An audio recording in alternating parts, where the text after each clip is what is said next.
Cadero presenta la mesa técnica Parámetros de Loudness para masterización en plataformas digitales, dictada por el ingeniero Cana San Martín. Hola, ¿qué tal? ¿Cómo están? Bueno, soy Cana San Martín. Estoy muy agradecido por esta nueva invitación que me ha hecho Cadero a formar parte, en este caso, de la tercera edición de esta jornada magistral de radio. La verdad, como siempre, es un honor. Y bueno, los chicos me comentaban que tal vez iba a ser la charla más técnica, lo cual me asustó un poco porque dije, uy, bueno, espero no abrumar mucho. Por otro lado, es un tema del cual ya hemos hablado bastante, así que tal vez sea un pequeño repaso para muchos de nosotros. Pero bueno, parece que la sonoridad, ¿sí?, y las normativas de loudness, tanto en plataformas digitales como en televisión, en radio, es algo que parece que nos preocupa mucho, nos interesa. Entonces, vamos a tomarnos un largo ratito para hablar de cómo percibimos, ¿sí?, la intensidad, ¿sí?, y cómo la intensidad objetiva se convierte en una intensidad perceptual, la cual es subjetiva, pero igualmente la podemos medir. Vamos a hablar un poquitito de instrumentos de medición, sobre todo, y vamos a hablar de estas normativas que me habían consultado, especialmente ahora que tanto se habla de las penalizaciones y de los estándares, que hasta dónde nos permiten y luego qué sucede en determinadas plataformas y por qué nos bajan el nivel. Bueno, todo esto lo vamos a charlar en esta media horita, 40 minutos que vamos a estar aquí al aire. Bueno, nuevamente, muchísimas gracias y bueno, vamos a dar inicio a esto. Esperen que me voy a bajar un poquito el retorno. Hay mucha sonoridad aquí. Y dada esta situación de que vamos a tener correlato visual con los medidores, bueno, voy a dejar un medidor aquí en pantalla. Se me escapó la filmina que no se me tenía que escapar, ¿sí? En realidad íbamos a hablar un poquitito de cómo percibíamos la intensidad y por qué la presión sonora, ¿sí?, que se mide en pascales, maneja un rango dinámico tan grande dado que nuestra percepción amortigua la intensidad. Nosotros sabemos que dos fuentes no suenan tal vez al doble de intensidad como esperábamos, ¿sí? Un aplauso de 80, 90 decibeles sumado a un aplauso similar no equivale a 160 decibeles. Dos aplausos no equivalen al ruido que hace un avión. ¿Cómo es esto? Bueno, nuestra percepción lamentablemente es amortiguada, lamentablemente por un lado, pero por otro lado tal vez es ventajoso. Y hace muchos años, ¿sí?, cuando en la Bell-South quisieron acomodar un poco estos valores y decir, bueno, o sea, cómo percibimos, cómo lo vamos a, a- a escribir luego para poder armar una escala, se dieron cuenta que tal vez, ¿sí?, nuestra percepción de la intensidad más que lineal era logarítmica. Entonces, en ese momento se utilizó el logaritmo base 10 como herramienta, se crea el concepto del decibel, ¿sí? Disculpen, muy resumido y muy en criollo, pero bueno, es para entender un poco de cómo intensidades tan pequeñas, en micropascales, las podemos percibir, ¿sí? Y intensidades del orden de los 20 pascales ya nos generan un dolor, pero todo lo que sucede en el medio de eso, que hay como 1.000.000, ¿sí?, o sea, hay 6 órdenes de magnitud acá si nos ponemos a pensar, entre lo más pequeño que percibimos y lo más fuerte, pensado en pascales, no se condice con una escala lineal, ¿sí? Entonces, la primera cosa que nos encontramos es que nuestra percepción respecto a la intensidad no es lineal. Pero hay otra cosa que tenemos que considerar, que nuestra percepción tampoco es plana, ¿ok? Sabemos que no todas las frecuencias para nosotros suenan igual de fuertes, ¿sí? Y que tal vez 40 decibeles de 1 kHz suenen igual de fuertes que quizá 80 decibeles de 20 Hz, una frecuencia muy baja. Hay 40 decibeles de diferencia, ¿sí? Pero la sonoridad para nosotros es exactamente la misma, ¿sí? Suena igual de fuerte. El oído, entonces, tras que no es plano, ¿sí?, a su vez tampoco es lineal, y no por esto de la intensidad que habíamos hablado, sino porque se combinan ambas cosas. A medida que la intensidad va subiendo, La curva del oído, que parecía que fuese como una especie de B corta, como lo que estamos viendo en pantalla, tiende a aplanarse un poco más, ¿sí?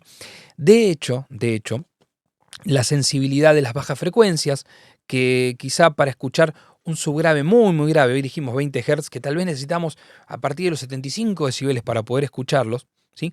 A medida que va subiendo la intensidad, ¿sí? Lo que tal vez necesitaba 10 decibeles para percibir diferencia en un kilohertz, esos saltos, ¿sí? Esos saltos graduales de a 10 decibeles en un kilohertz, en baja frecuencia, una vez que cruce el umbral, tal vez son de 2, 3, 4 decibeles y no más que ello. Las curvas que están viendo ahí en pantalla son curvas isofónicas, en donde si ustedes pueden seguir una de estas curvas, por ejemplo, qué sé yo, la de los 40 fones, ¿sí? Vamos a ver que, como les decía recién, 40 decibeles de 1 kilohertz lo percibiremos igual de fuerte que casi 80 decibeles de 20 Hz. ¿Okay? 20 Hz es una frecuencia muy baja. Ahora, sí que estamos con transmisiones digitales, empezamos a encontrarnos con frecuencias muy muy bajas y muy muy altas. Pero hasta hace un tiempo en transmisiones de FM, ni hablar de AM o de televisión, no estamos acostumbrados a escuchar subgraves o graves por debajo de los 50 Hz e información de alta frecuencia que excediese a los 14, 15 kHz. ¿Okay?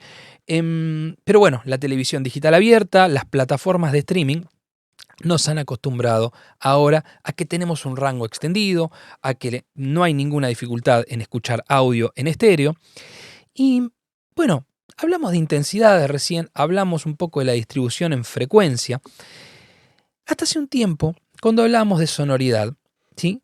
Pensábamos en valores medios cuadráticos más que en el LUFS, que va a ser la vedette del día de hoy, la palabra sobre la cual vamos a recaer muchas veces. Y algo que están viendo en pantalla es un instrumento de medición de los que usábamos hasta no hace mucho, ¿sí? Medidores de pico y medidores de valor medio cuadrático, root mean square o RMS, como le decimos en el barrio. Lo que estamos viendo en pantalla, ¿sí? Equivale también al comportamiento de un instrumento de medición que creo que todos conocemos, ¿sí? Un medidor de aguja, ¿sí? Que respondía bastante bien a la envolvente dinámica. ¿Qué es esto de la envolvente dinámica? Nosotros cuando pensamos en un frente de onda, por suerte, voy a adelantarme un poquitito, no estamos pensando en una sinusoide, ¿sí? Que tiene un frente de onda positivo, luego deja, ¿sí? De tener presión y luego rarefacta, ¿sí? Es como que no comprime, tironea, ¿sí? A el aire, ¿sí? que nos rodea, el medio elástico por el cual, ¿sí? El sonido se mueve. Y dije sinusoide recién, que es la forma más básica, ¿sí? De perturbar el ambiente, pero todo lo que yo estoy diciendo ahora, todos los sonidos con los que habitualmente interactuamos en la naturaleza, está compuesto por suma de sinusoides, por muchas frecuencias. Mi voz tiene frecuencias graves, ¿sí? Y mi voz tiene frecuencias agudas, y todas esas frecuencias, ¿sí? Tienen componentes positivas y negativas, ¿sí? A diferentes velocidades. Las bajas frecuencias se mueven más lento, las altas frecuencias se mueven muy rápido. Y todas estas variaciones de presión, ¿sí? Por suerte no las percibimos como variaciones, ¿sí? Y yo no percibo lo positivo, lo negativo, ¿sí? Cuando no hay presión, a miles de veces por segundo.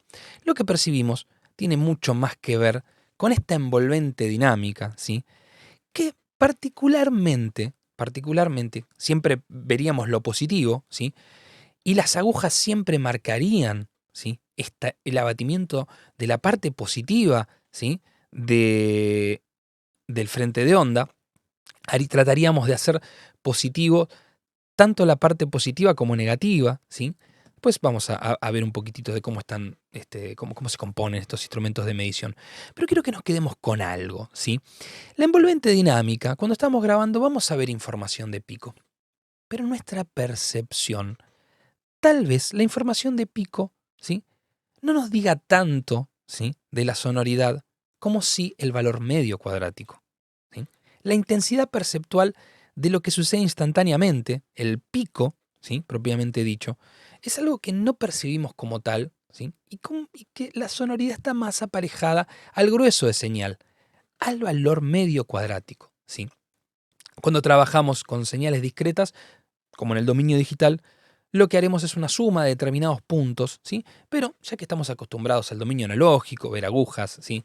y a las cosas continuas, en realidad esto tiene que ver con la acumulación de la energía en un intervalo de tiempo, ¿sí? Lo que estamos viendo ahí es un integral, pero bueno, en este intervalo de tiempo nosotros acumulamos energía, ¿sí? No es un promedio, tengan en cuenta que en la sinusoide, como hay cosas positivas y negativas, técnicamente el promedio daría cero, se cancelarían un montón de cosas, ¿no? Pero bueno, como estamos hablando de energía, ¿sí?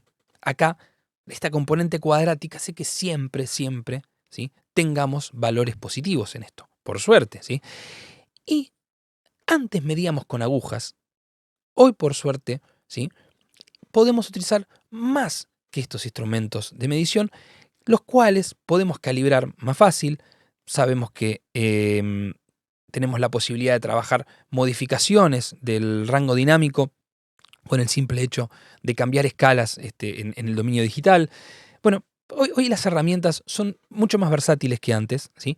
Eh, pero, algo que habíamos visto acá, ¿sí? En donde la curva de nuestro oído no era sensible, ¿sí? O tan sensible a algunas determinadas frecuencias, estos medidores no discriminaban por frecuencia y tal vez una gran carga de intensidad de baja frecuencia movía mucho este búmetro, cuando en realidad la intensidad perceptual, la sonoridad, ¿sí? A nosotros tal vez no nos decía tanto. Entonces, empieza a aparecer una forma diferente, ¿sí? De medir a la sonoridad, que igualmente considera al valor medio cuadrático, pero con una ponderación. Una ponderación, que es la ponderación K, en donde, me voy a adelantar un segundito, ¿sí? Filtramos determinadas bajas frecuencias y damos un pequeño énfasis a frecuencias medias y agudas. Esto tiene mucho que ver con nuestra percepción auditiva, ¿sí? Yendo un poquitito a estos estándares de los cuales hoy hablamos, comenzamos con la ITU 1770, ¿sí? En donde, hoy que hablábamos del UFS al principio, tal vez vean que se encuentran con una normativa que habla de LKFS, ¿sí? Loudness, ¿sí? K es de ponderación K, ¿sí? Sonoridad ponderada K, y FS, full scale, ¿sí? A fondo de escala, ¿sí? ¿Cuánto nos falta para llegar hasta donde la aguja marca el tope, que digitalmente en nuestro caso es el 0 decibel, siempre medimos de 0 hacia abajo, ¿ok? Y estas mediciones, ¿sí? A lo largo del tiempo integramos, ¿sí? Integramos con determinada base de tiempo en algo que, si me permiten, vamos a ver. Yo voy a quitar un cachito la presentación PowerPoint, ¿sí? Fíjense que tengo un medidor de los antiguos aquí, ¿sí? Pico, ¿sí? Y señal RMS. Pero a la derecha estamos viendo un medidor, ¿sí? En LUFS o en LKFS, pero bueno, ok, en LUFS, medición de sonoridad, en donde vamos a evaluar no solamente la sonoridad de un corto plazo, ¿sí? Sino también vamos a integrar a lo largo, ¿sí? De una determinada cantidad de tiempo. Puedo ver incluso también, ¿sí? ¿Qué sucede entre los estadios más bajos de sonoridad y los estadios más altos y obtener también, ¿sí? Un número que me pueda ser útil a mí para poder entender el rango dinámico? Y bueno, no se ve mucho acá en pantalla, es medio pequeñito, pero tengo un pequeño radar aquí en mi estudio que me permite también visualmente no solo tener estos números estadísticos que tengo acá en pantalla, sino poder seguir a lo largo del tiempo, ¿sí? En un intervalo de tiempo de 1 minuto, por ejemplo, es en este caso, ¿sí? Cómo se va acumulando la sonoridad. Es un radar muy bonito en donde puedo ver, ¿sí? Como una especie de flor que va acumulando energía en todo este intervalo de tiempo que habíamos dicho, y yo puedo setear, ¿sí? Un valor de referencia. Si estoy trabajando en televisión, vamos a ver que tal vez me convenga trabajar con 23 LUFS, ahora lo vamos a charlar un poco, si estoy trabajando pensando en plataformas digitales, pudiendo ser podcast, pudiendo ser música, empiece a pensar entre menos 16 y menos 14 LUFS.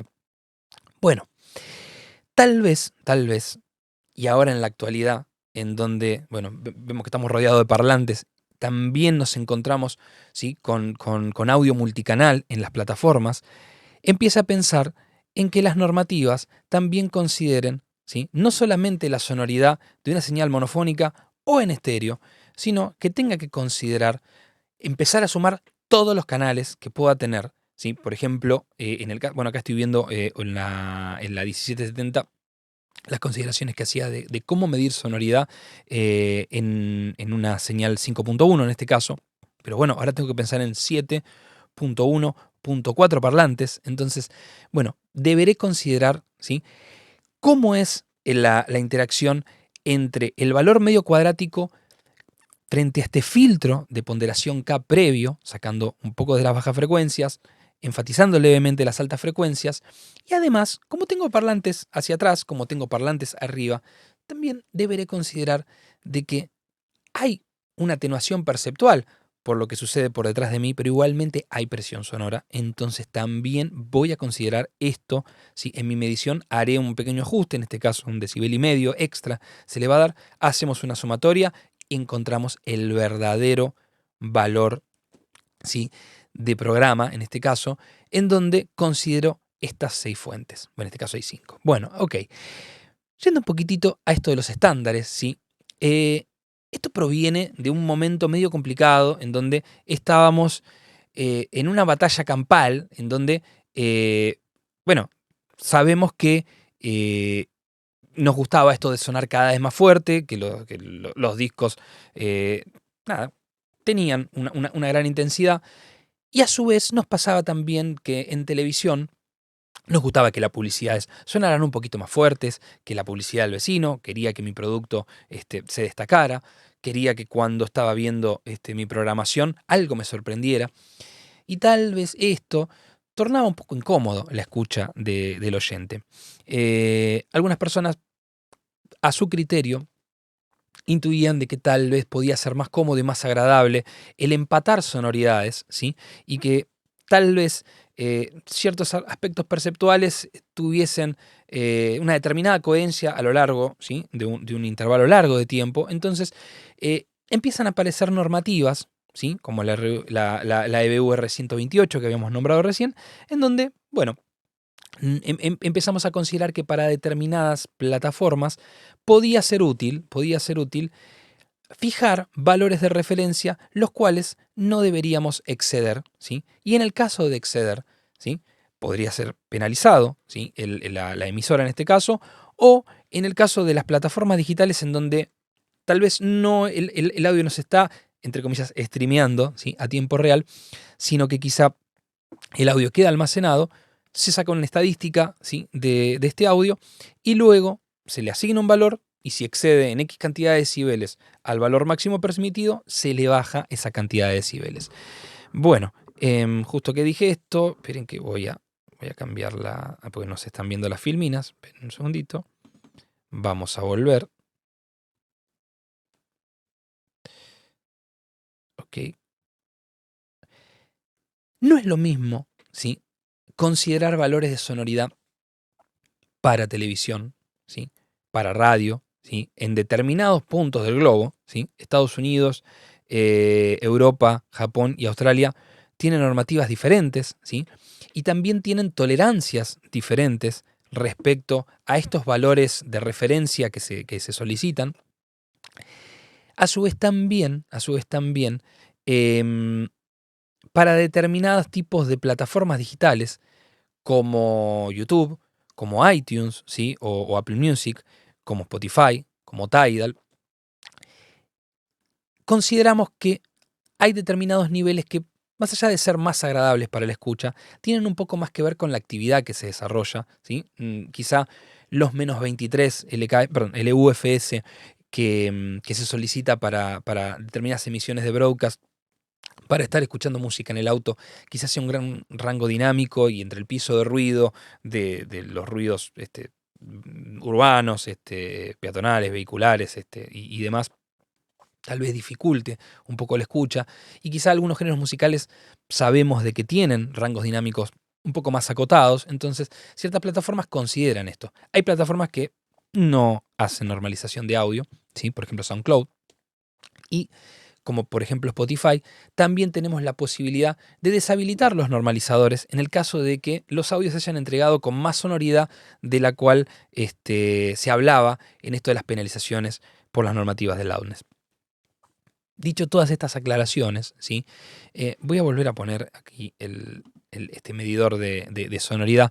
Mis voces la están escuchando un poco bajas ahora que estoy viendo esto, ¿sí? Y si esta transmisión está siendo normalizada, me estarían faltando unos 6 decibeles para llegar a mis menos 23 LUFS en esta transmisión de broadcast que estamos haciendo. Hablando un poquitito de estos valores, ¿sí? Vamos a ver qué es lo que dice este medidor, ¿sí? Y por qué es tan importante el hecho de entender qué es lo que dicen estos valores.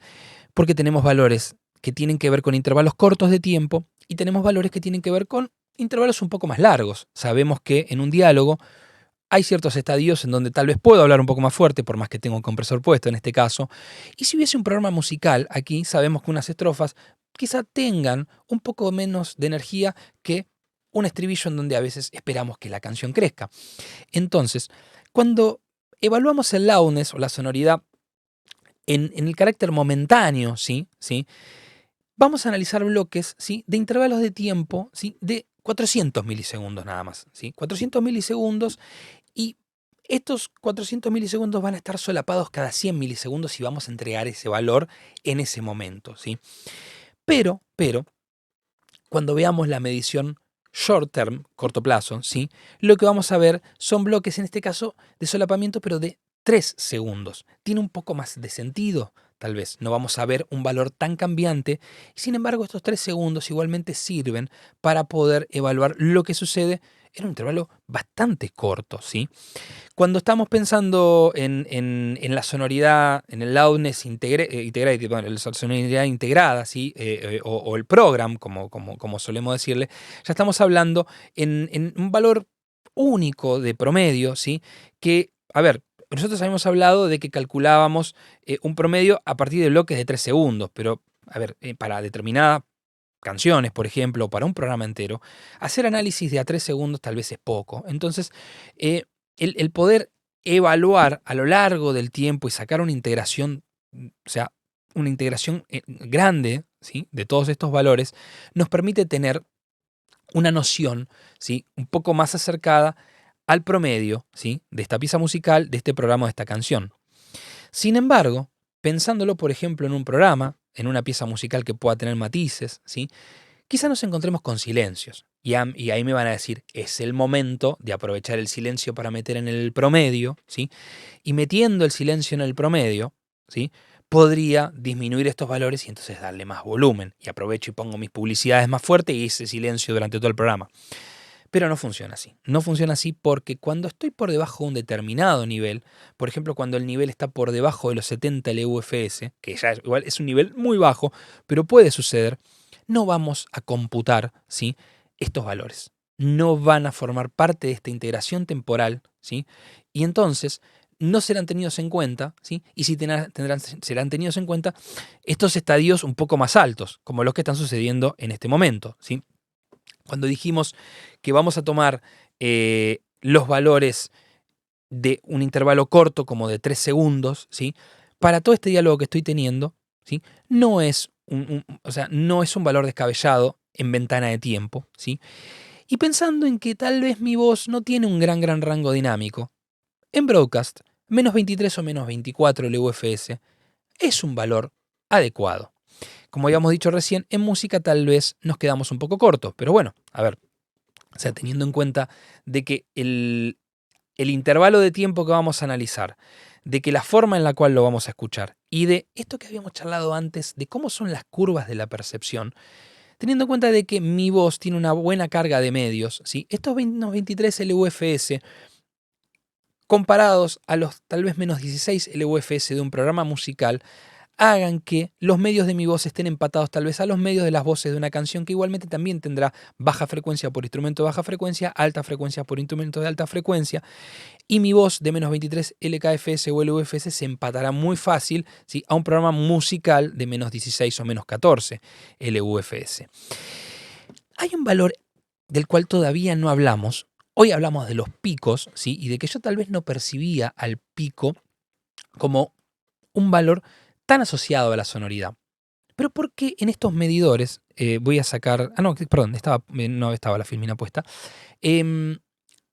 Fíjense que tengo una medición que dice True Peak, ¿sí? Pico verdadero, ¿sí? ¿Cómo es esto del pico verdadero y qué diferencia hay entre un pico y un True Peak? Bueno, los picos de intensidad, como lo estábamos viendo en la balística que se está alejando, ¿sí?, de la señal gruesa en nuestro medidor de loudness vintage, son picos que tal vez estén levemente deformados, ¿sí?, amortiguados, y en el dominio digital quizá los puntos, ¿sí?, estén distanciados de forma tal que en una interpolación sinusoidal entre punto y punto, entre un punto y otro punto, dependiendo cómo venía la curva, tal vez exceda, ¿sí?, al valor de esos puntos y el true peak sea mayor. Pensándolo también, no como la interpolación sinusoidal entre dos puntos, ¿sí?, sino también como un conversor que acumula un poco de energía y en un momento en donde hay una cresta muy fuerte, un valor de pico muy intenso, ¿sí?, teniendo en cuenta de que hay componentes capacitivas, que bueno, algunas imágenes que estaban ahí al principio tenían un poco que ver con esto, hay acumulación energética. Y quizás entonces excedamos un poco a los valores nominales que estamos entregando digitalmente. Mi información de pico tal vez marca -1, mi valor true peak quizás está marcando -0,5. Es por eso que en las plataformas también hay una exigencia no solamente de estos valores medios, ¿sí?, de sonoridad, sino que también evaluamos los valores de pico, pero no solamente el pico instantáneo, sino estamos pensando también en el pico true peak, el pico real, ¿sí?, en donde vamos a considerar, ¿sí?, como la interpolación entre dos puntos, ¿sí?, una interpolación sinusoidal, y haciendo el análisis a puntos previos y puntos posteriores, ¿sí?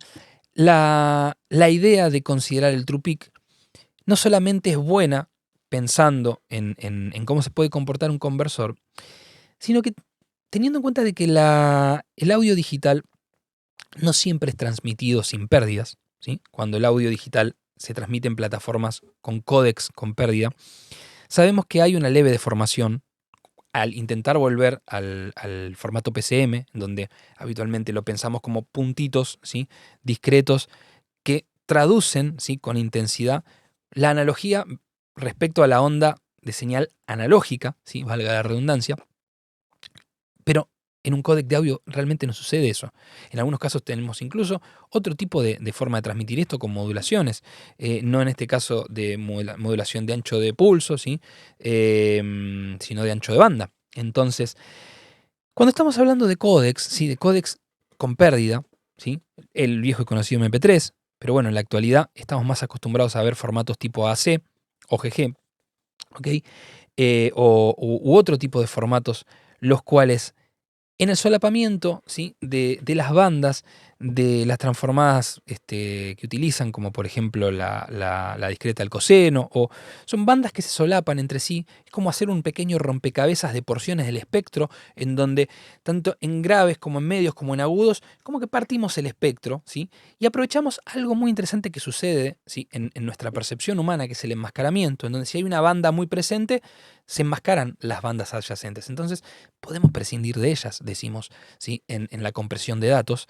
Pero bueno, a ver, esto de separar por bandas no es gratuito, ¿sí? Y cuando volvemos a reconstruir señal, en este solapamiento puede que en algunos casos, ¿sí?, los valores resultantes den un poquito más de lo que esperábamos.